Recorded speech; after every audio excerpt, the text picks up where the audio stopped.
Hi guys, स्वागत है आप लोगों का एक बार फिर से मेरे यूट्यूब चैनल पे, जहाँ पे आज हम लोग प्राचीन इतिहास के एक बहुत ही महत्वपूर्ण टॉपिक जिसका नाम है जैन और बौद्ध धर्म, इसको आज हम लोग पढ़ेंगे जानेंगे।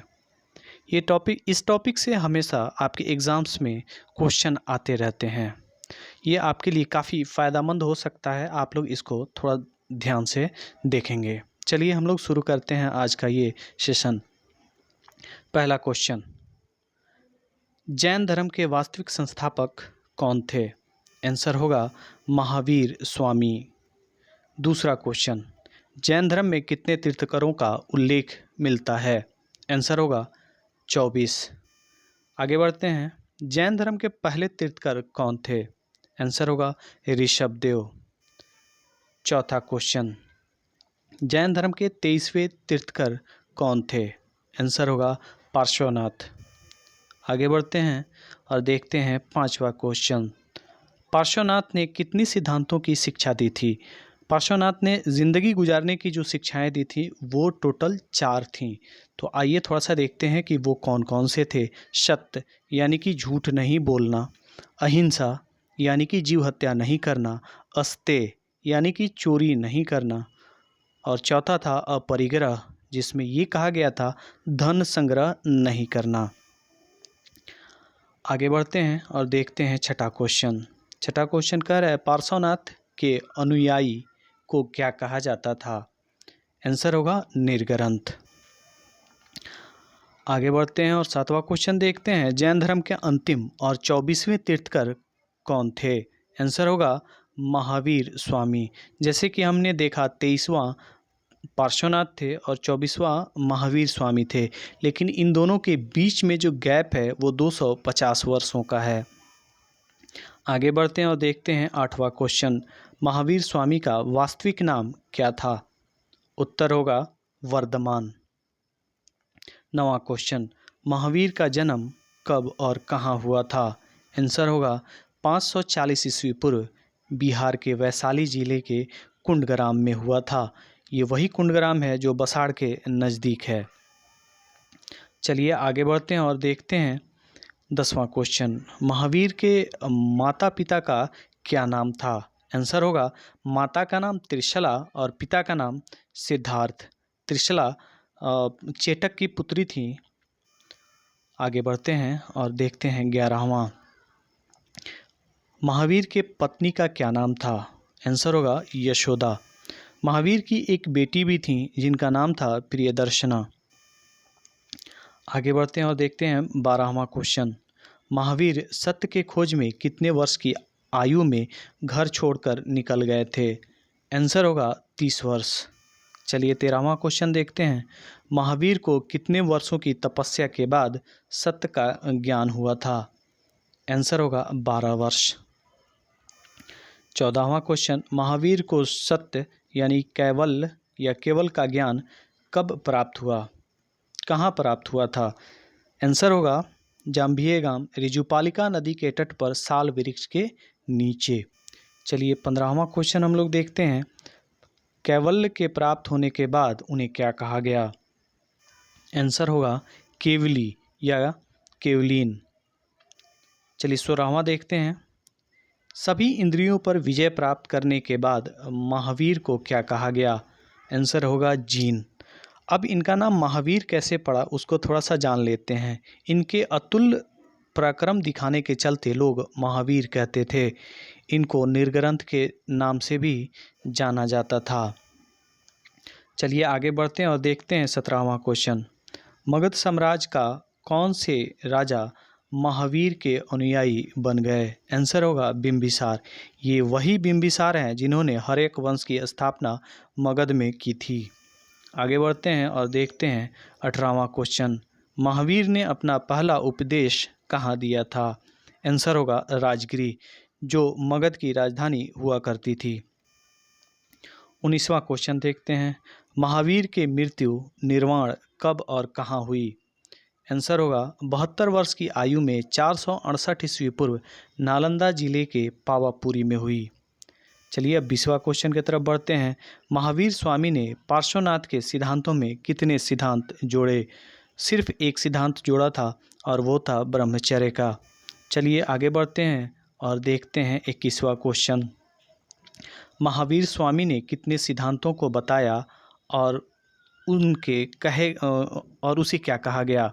तो आंसर होगा 5 सिद्धांत बताए थे और उसे महाव्रत कहते थे। जैसे कि हम पहले जानते हैं कि इन्होंने पार्श्वनाथ के 4 बातों को रखा और एक अपना रखा। तो कुल मिला के सत्य, अहिंसा, अपरिग्रह, अस्तेय और ब्रह्मचर्य को इन्होंने बतलाया।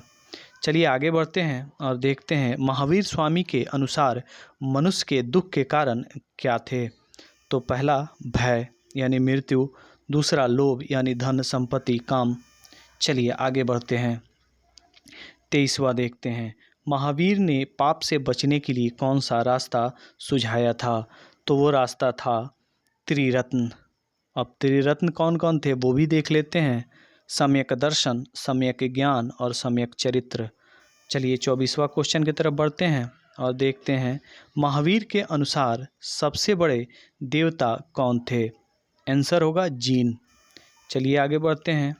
24वां, चंद्रगुप्त मौर्य के समय में भद्रबाहु के नेतृत्व में जैन धर्म का प्रचार प्रसार कहाँ हुआ? तो आंसर होगा दक्षिण भारत। चंद्रगुप्त मौर्य अपने जीवन के अंतिम काल में जैन धर्म को अपना लिए थे। चलिए आगे बढ़ते हैं और देखते हैं 25वां क्वेश्चन। जैन धर्म 2 संप्रदायों में कहाँ विभक्त हुआ था? तो आंसर होगा पाटलिपुत्रा के जैन धर्म सभा में।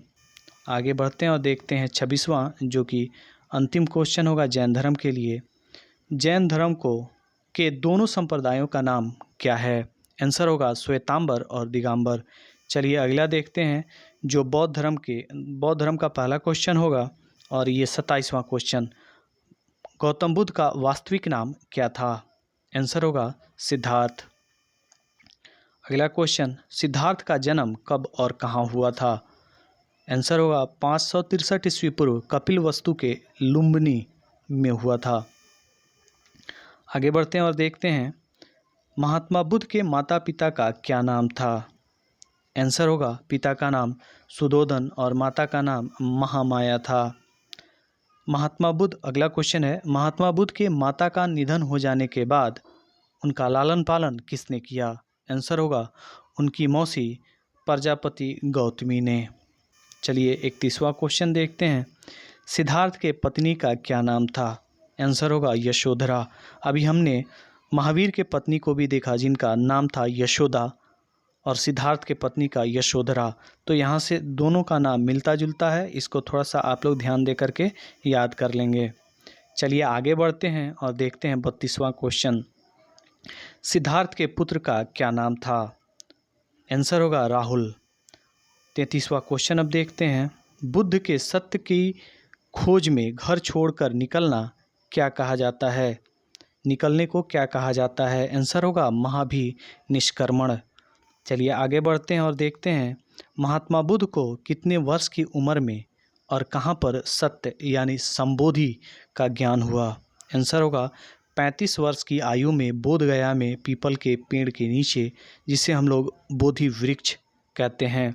इससे पहले महात्मा बुद्ध उर्वेला में गए थे जहाँ पे इनके 5 साथी और ये सत्य की खोज में लीन हो गए, लेकिन अन्न और जल त्यागने के चलते इनकी स्वास्थ्य गिरती गई। इसके चलते महात्मा बुद्ध वहाँ से बोधगया की तरफ निकल लिए। चलिए आगे बढ़ते हैं और देखते हैं महात्मा बुद्ध ने किन से शिक्षा प्राप्त की? आंसर होगा अलार कलाम से और दूसरा होगा रामपुत्र से। अलार कलाम से इन्होंने वैशाली में शिक्षा ग्रहण की और रामपुत्र से मगध में मगध की राजधानी राजगृह में। चलिए आगे बढ़ते हैं और देखते हैं महात्मा बुद्ध ने अपना पहला उपदेश कहाँ दिया था और किनको दिया था? आंसर होगा बनारस के निकट सारनाथ में अपने उन 5 साथियों को जो उर्वेला में इन्हें मिले थे। चलिए आगे बढ़ते हैं और देखते हैं महात्मा बुद्ध के पहले उपदेश को क्या कहा गया? आंसर होगा धर्मचक्र प्रवर्तन। ऐसा कई किताबों में देखा जाता है बुद्ध को कि शाक मुनि भी कहा जाता है, क्योंकि वो शाक खानदान से थे। चलिए आगे बढ़ते हैं और देखते हैं 38वां क्वेश्चन। बौद्ध संघ के नियम किस बौद्ध साहित्य में हैं? आंसर होगा विनय पिटक। चलिए 39वां क्वेश्चन देखते हैं। बौद्ध धर्म में प्रचार के कार्य करने वाले को क्या कहा गया? आंसर होगा थेरी। 40वां क्वेश्चन। महात्मा बुद्ध की मृत्यु कब और कहाँ हुई? आंसर होगा 483 ईस्वी पूर्व 80 वर्ष के आयु में कुशीनगर, देवरिया, उत्तर प्रदेश में।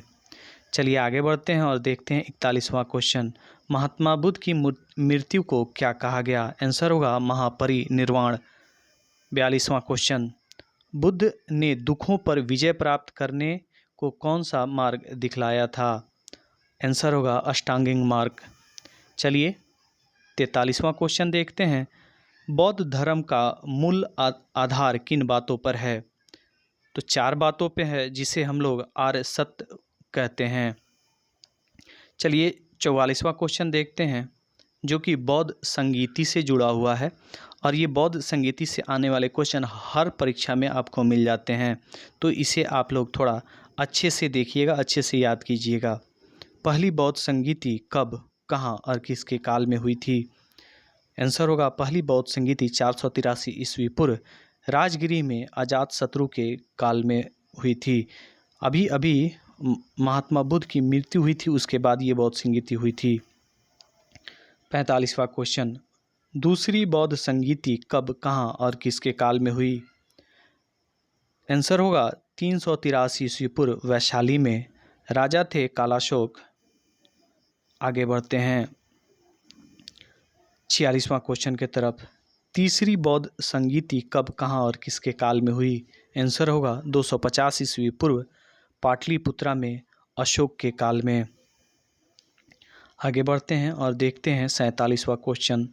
चौथी बौद्ध संगीति कब, कहाँ और किसके काल में हुई? आंसर होगा 72 ईस्वी में, कुंडलवन कश्मीर में, कनिष्क के काल में हुई थी। ये बौद्ध संगीति काफ़ी चर्चित रही थी। चलिए आगे बढ़ते हैं और देखते हैं 48वां क्वेश्चन। किस बौद्ध संगीति में बौद्ध धर्म को दो भागों में बांट दिया? आंसर होगा चौथी। किन दो भागों में बांटा था? हीनयान और महायान में। 49वां क्वेश्चन हम लोग देखते हैं। हीनयान बौद्ध धर्म के किस स्वरूप को मानते थे? हीनयान जो लोग मानते थे उनके बारे में। चलिए आंसर होगा परंपरागत बौद्ध धर्म के स्वरूप को। महायान मानने वाले बौद्ध धर्म के किस स्वरूप को मानते थे? आंसर होगा वो लोग बुद्ध को ईश्वर मानकर उनकी पूजा करने लगे, और महायान इसके बाद काफ़ी प्रचलित हो गया था। चलिए आगे बढ़ते हैं और देखते हैं। यहाँ पे तेरी लिखा है, इसे आप लोग थेरी पढ़ेंगे। थेरी गाथा किस बौद्ध साहित्य का अंश है? आंसर होगा सुत्त पिटक। चलिए आज का अंतिम और लास्ट क्वेश्चन देखते हैं। पिटक का अर्थ क्या होता है? आंसर होगा टोकरी। तो आज इसके साथ ही ये हमारा जो टॉपिक था जैन और बौद्ध धर्म ख़त्म होता है। मिलते हैं हम लोग एक नए वीडियो में नए टॉपिक के साथ। तब तक के लिए बहुत बहुत शुक्रिया।